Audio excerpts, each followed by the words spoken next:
Welcome to the Cobb House Museum. Let us give you some history of the house and its original owner. In the late 1700s, Elijah Cobb wrote home from sea, "My partner in life's voyage has run me in debt for a Cape Cod farm."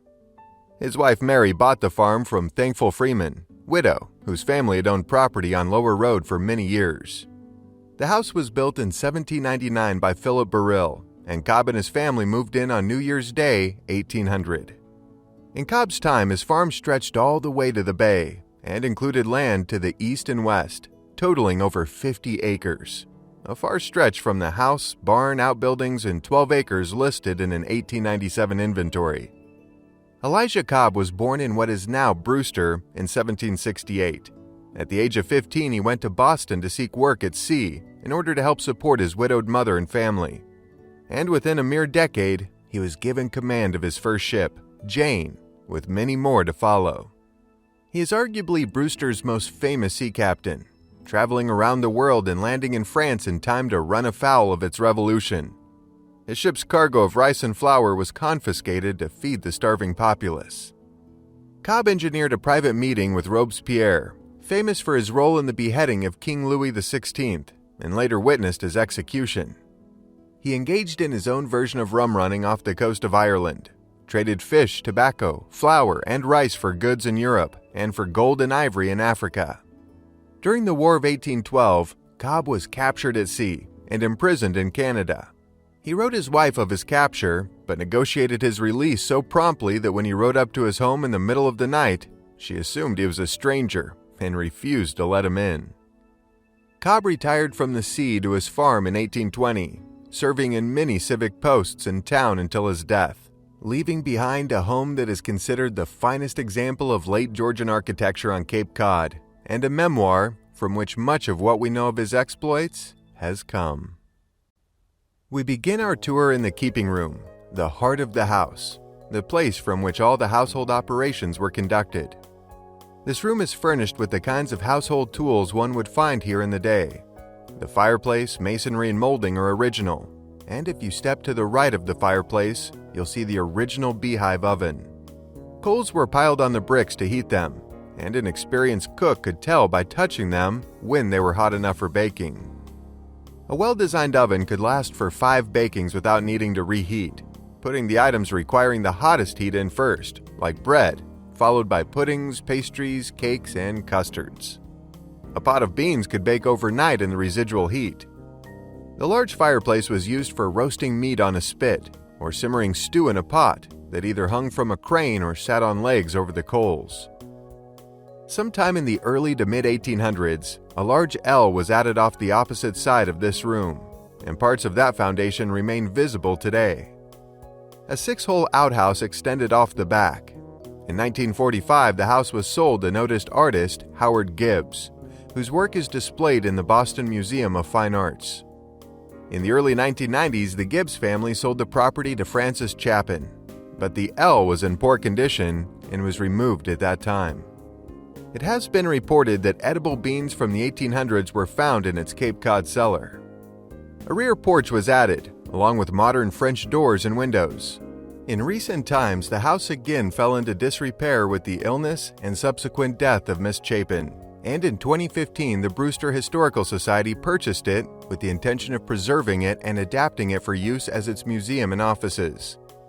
The modern doors and windows in this keeping room were replaced with historically appropriate ones, but the porch was retained to reflect the Victorian era enjoyed by Carolyn Dugan. The area behind the door, turned into a modern kitchen in the 1940s, was once the boarding room, a small room next to the keeping room used for any household member who needed the constant attendance of a housewife or servant working in the keeping room. Look behind the old door for a glimpse of the servants' stairs, which reflect over 200 years of football.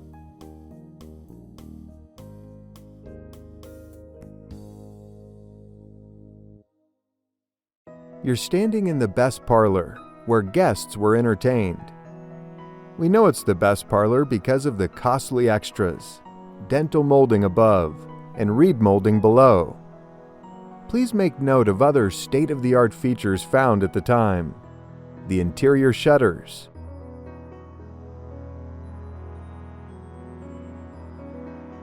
and the Rumford fireplace, specially designed to force heat into the room instead of up the chimney. Throughout the museum, you'll find portraits of Brewster's famous shipmasters and their families and ships.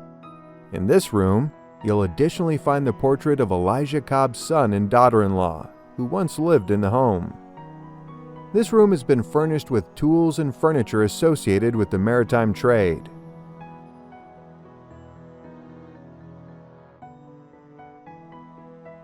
The front door is believed to be original, with an original box lock.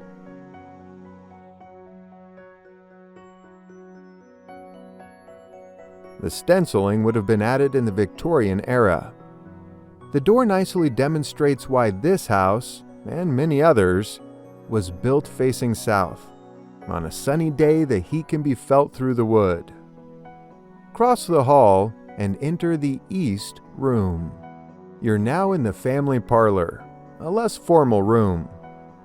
Notice the dental molding above, but no reed molding below. The family would gather here to read or sew or socialize.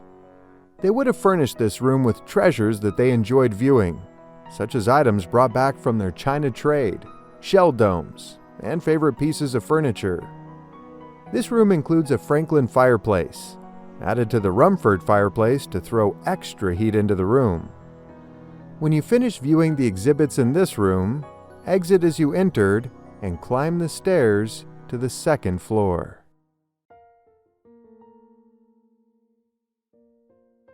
As you climb the stairs, you'll find portraits of two of Brewster's shipmasters, Freeman Bangs and Benjamin Fessenden, as well as their families. The portraits of the Bangs sisters to the left were painted by itinerant painter Giddings Ballou. The ship's portraits in this hallway are particular treasures of our collection.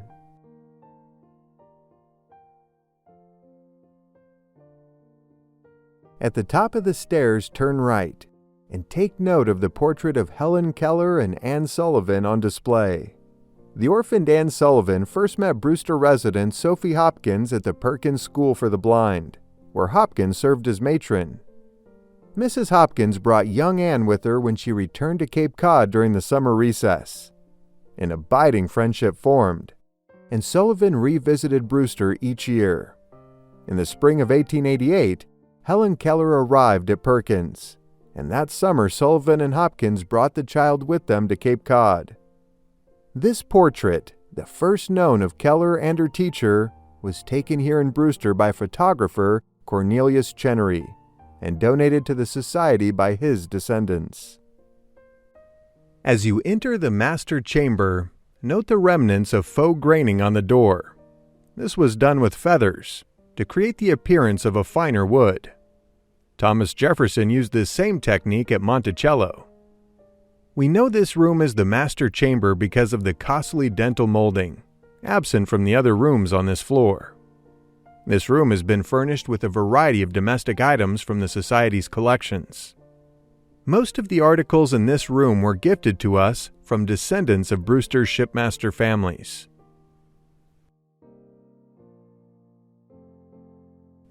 Note the simpler design of this room, with little decorative trim and no costly molding. This room houses our revolving exhibits.